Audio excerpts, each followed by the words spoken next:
Hello, हाय, नमस्कार. तर आज भाऊच्या धक्क्यामध्ये काय झालं, तर आज प्रभू इविक्टेड झाला. आज डबल इविक्शन आहे. आज एक होणार, उद्या एक होणार. तर आज काटा ग्रुपमधला गेला एक, पहिल्यांदाच गेला, आणि उद्या एक टोळी ग्रुपमधला जाईल. तर आज प्रभू बाहेर झाला. तन्वीला खूप वाईट वाटलं.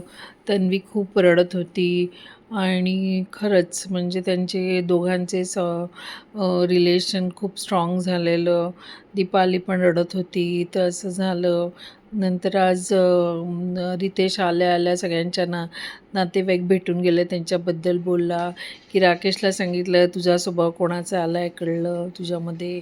दीपालीला सांगितलं तुमची सासू गेली, त्याचं खूप वाईट वाटलं.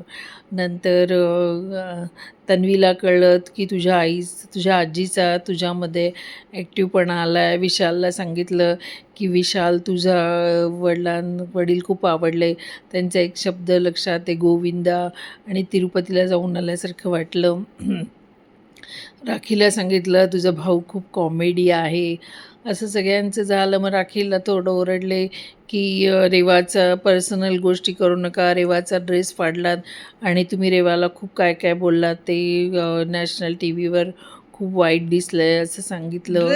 आणि तर ते सगळं असं झालं. आणि मग तक्रारी झाल्या. पहिली तक्रार विशालने केली की राखी अशी का वागते, माझी राखी अशी मैत्रीण आहे आधीपासून, आणि ती अशी का वागते कळत नाही मला.